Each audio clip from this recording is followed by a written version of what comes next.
Samanthi, how are you? Hi, I'm doing well. Please introduce yourself to our viewers. Okay. Yeah. You want me to introduce? Yeah, I want you to introduce yourself to our Okay. viewers. Right. I am Dr. Samanthi Konarasinghe.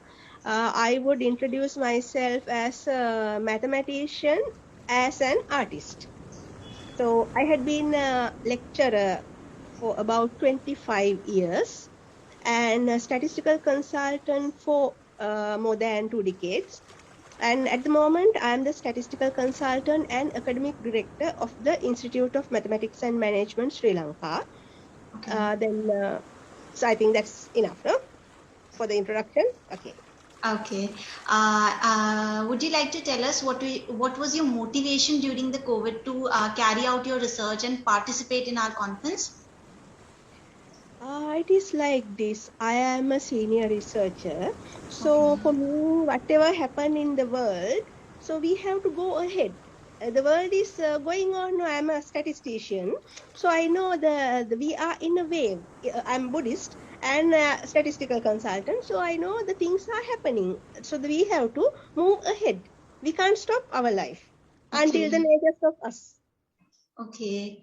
So, specifically, what is your opinion on attending the online conferences rather than the physical one in during this pandemic? It's like this. If I talk about my contact with the Eurasia Research, my first keynote speech was in Singapore. It's a physical one, physical contact. Then my last one is in Australia, Melbourne, 2020, just before the border closes. It is in 2020 March, as I remember. Yeah. Okay, okay. So just before the border closes. So after that, I mean, we had no other option. Mm. I really appreciate the Eurasia Research and other organizations taking this initiative to conduct online sessions. Otherwise, we don't know when the borders will be open and we will be able to move together. So, like earlier. So, until then, we don't need to take a break. So, online sessions are really good motivation for the researchers to be together and continue their work. But as I said earlier, we have to move whatever happened. Still, physical conferences are more interesting. The main reason is like we meet people, we greet people, and that kind of interaction. We are humans, no? So social animal need human interaction. That part is missing, but we have to adapt to the something is better than nothing philosophy. Yeah, that's right, what you're saying. Apart from that, would you suggest or encourage your friends and family to attend a online conference? Yes, we do, because as an academician and researcher, now this is the only option. So we have no other alternative.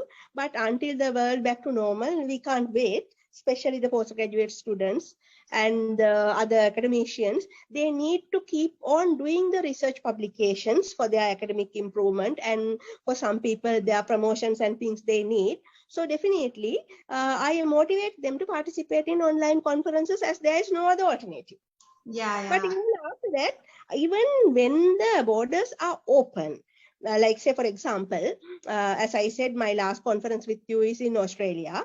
So even if the travel restrictions are not there, the traveling cost, accommodation, those things are big problems for many people. Therefore, this also another option. Even if they can't visit the country, they can join the conference online. So even after the pandemic over, so this will continue as a good option. Apart from this, I would like you to give some positive feedback for our conference to our viewers. Eurasia Research, as I said, over the last few years, I have been with you. I have addressed many of your forums as a keynote speaker. So one thing I really like is whatever happened in the world, you are not stopping your work. That means you are determined to do something. For some people, when something happened, like especially the government universities, okay, now is a pandemic. so we can't do anything. So that Yeah. is not your motivation. So I must thank Professor Rola Charles and your team for not stopping your work. Whatever happened, you are going on. And that Melbourne conference is a very good example. About 40 or 50 participants have registered, but that time also some travel restrictions were there. Yeah. Only 5 or 6 could attend the conference. But your your agent was there and he conducted the session from morning to evening without any problem. The number of participants was not a matter. So you promised to do something, because as an experienced person with these conferences all over the world, I know some private organizations, they get the money, they get the papers. Some, of course, they do publications, but they do not conduct the conferences, saying that they don't have sufficient participants. That means they are trying to cut down the cost for meals and the hotel, that like whole booking and things. But Eurasia Research is not like that. I said the very good example. 4 or 5 participants, still you conducted the session. That was in Victoria University Conference Center, Melbourne City. So it's a costly place, but you conducted it. That is your spirit. So, I mean, you keep your word. So Okay, I'm thank really you. Thank you appreciate so that. much, ma'am. It was only possible because of you participants. You are motivation for us, and that's so great to have you there with us, to participate with us. It's an honor for us. Thank you so much.